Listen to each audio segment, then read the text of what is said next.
या देवी सर्वभूतेषु बुद्धिरूपेण संस्थिता नमस्तस्यै नमस्तस्यै नमस्तस्यै नमो नमः। आप सभी को बसंत पंचमी की हार्दिक शुभकामनाएं। माँ शारदे आप सभी को सद्बुद्धि दे, आप सभी की रक्षा करें। वैसे तो माघ माह का पूरा महीना ही हम सबके अंदर एक नई ऊर्जा का संचार करता है, लेकिन माघ माह के महीने में पड़ने वाले कुछ विशेष व्रत त्योहार ऐसे होते हैं जिनका अपना अलग ही महत्व होता है। उन्हीं त्योहारों में से एक त्योहार है बसंत पंचमी, जो कि माँ शारदे अर्थात विद्या की देवी, कला की देवी, संगीत की देवी माँ सरस्वती को समर्पित होता है। बसंत पंचमी का त्योहार साल 2025 में 2 फरवरी रविवार के दिन मनाया जाएगा। इस दिन विशेष रूप से माँ सरस्वती की पूजा शिक्षा से जुड़े हुए लोग करते हैं। इस दिन माँ सरस्वती की विधि विधान से पूजा करने के साथ ही पीले रंग के फूलों से श्रृंगार किया जाता है, पीले रंग के वस्त्र अर्पित किए जाते हैं और हवन आदि किया जाता है। बसंत पंचमी की पूजा बिना माँ सरस्वती की कथा सुने अधूरी मानी जाती है। तो आज के इस वीडियो में आप सुनेंगे बसंत पंचमी के दिन सुनी जाने वाली माँ सरस्वती की पौराणिक कथा। सृष्टि के आरंभ में जब भगवान श्री ब्रह्मा जी ने जीवन की रचना की और खास तौर पर मनुष्यों की रचना की थी, लेकिन उस समय भगवान श्री ब्रह्मा जी अपनी ही रचना से असंतुष्ट थे। उन्हें लगा कि सृष्टि में कोई तो कमी रह गई है, जिसके कारण चारों ओर मौन ही मौन छाया है। तब श्री ब्रह्मा जी ने इस समस्या के निवारण के लिए अपने कमंडल से जल लेकर अपनी अंजलि में भरा और फिर संकल्प स्वरूप उस जल को छिड़ककर भगवान श्री हरि विष्णु की स्तुति की। ब्रह्मा जी की स्तुति करने के कारण भगवान श्री हरि उनके समक्ष प्रकट हो गए। तब ब्रह्मा जी ने भगवान श्री हरि से प्रार्थना की और कहा, हे प्रभु, मैंने सृष्टि की रचना तो कर दी, लेकिन चारों तरफ केवल मौन ही मौन छाया है। इसके लिए आप ही बताइए कि मुझे क्या करना चाहिए। ब्रह्मा जी की समस्या को जानकर भगवान श्री हरि ने आदि शक्ति माँ दुर्गा का आह्वान किया, जिसके बाद माँ दुर्गा वहां उसी क्षण प्रकट हो गई। तब श्री ब्रह्मा जी और श्री हरि ने उनसे इस संकट को दूर करने का निवेदन किया। ब्रह्मा जी और श्री हरि की बातों को सुनने के पश्चात आदि शक्ति माँ दुर्गा के शरीर से श्वेत रंग का एक भारी तेज उत्पन्न हुआ, जो एक दिव्य नारी के रूप में परिवर्तित हो गया। और यह स्वरूप एक चतुर्भुजी सुंदर स्त्री का था, जिसके एक हाथ में वीणा और दूसरा हाथ वर मुद्रा में था। अन्य दोनों हाथों में पुस्तक और माला थी।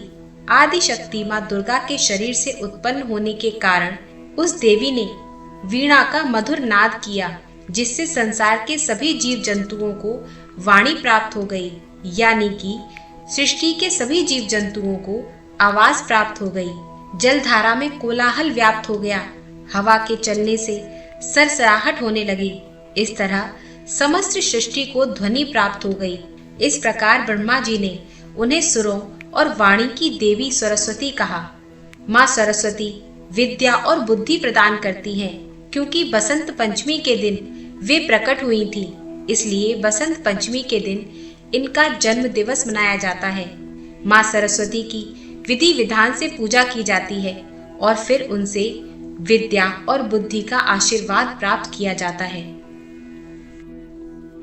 माघ मास के शुक्ल पक्ष की पंचमी तिथि को, यानी कि बसंत पंचमी के दिन प्रातःकाल स्नान आदि से निवृत्त होकर साफ स्वच्छ पीले वस्त्र धारण करने चाहिए। इसके बाद एक चौकी पर साफ पीला वस्त्र बिछाकर माँ सरस्वती की प्रतिमा या फिर तस्वीर की स्थापना की जाती है।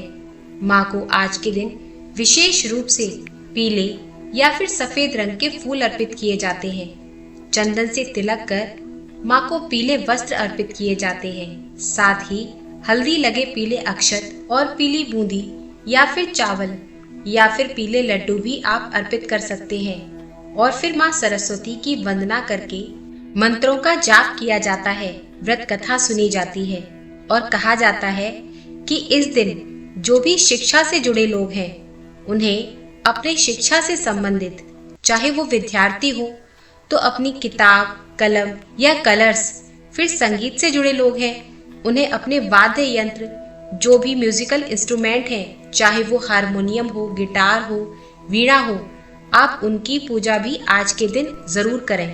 कहते हैं कि माँ सरस्वती के आशीर्वाद से खासकर बसंत पंचमी के दिन सदा जीवन में सफल होने का और अपने जो भी लक्ष्य हैं उन्हें पूरा करने का आशीर्वाद प्राप्त होता है।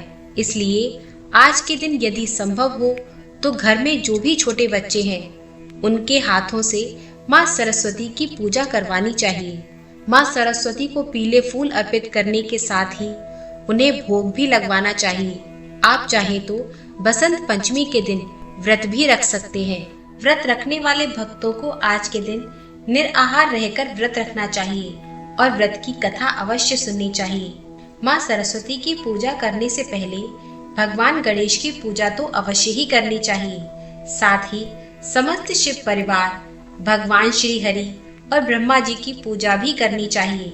उनका भी स्मरण करना चाहिए, क्योंकि बसंत पंचमी का दिन होता है। चारों ओर हरियाली छाई होती है। अपने घर के आसपास, अपने घर में किसी भी पेड़ पौधे को ना तो उखाड़ना चाहिए और ना ही काटना चाहिए। यानी कि आज के दिन ऐसा कोई भी कार्य नहीं करना चाहिए जिससे प्रकृति को कोई भी नुकसान पहुंचे। इस दिन हो सके तो सफेद या फिर पीले वस्त्र धारण करने चाहिए। गृहस्थ लोगों को ब्रह्मचर्य का पालन करना चाहिए और बसंत पंचमी के दिन किसी भी प्रकार के मांस, मदिरा और तामसिक भोजन से दूर रहना चाहिए। बसंत पंचमी के दिन माँ सरस्वती की पूजा करने के साथ ही अपने सामर्थ्य के अनुसार कुछ ना कुछ दान अवश्य करना चाहिए। आज के दिन यदि आप शिक्षा से जुड़ी वस्तुओं का दान करते हैं, चाहे वो कॉपी किताब, पेंसिल, कलर्स या जो भी आपका सामर्थ्य हो, उसके अनुसार आप दान कर सकते हैं। ऐसा करने से माँ सरस्वती प्रसन्न होती हैं। तो ये था आज का वीडियो। उम्मीद करती हूँ आज का वीडियो आपको पसंद आया होगा।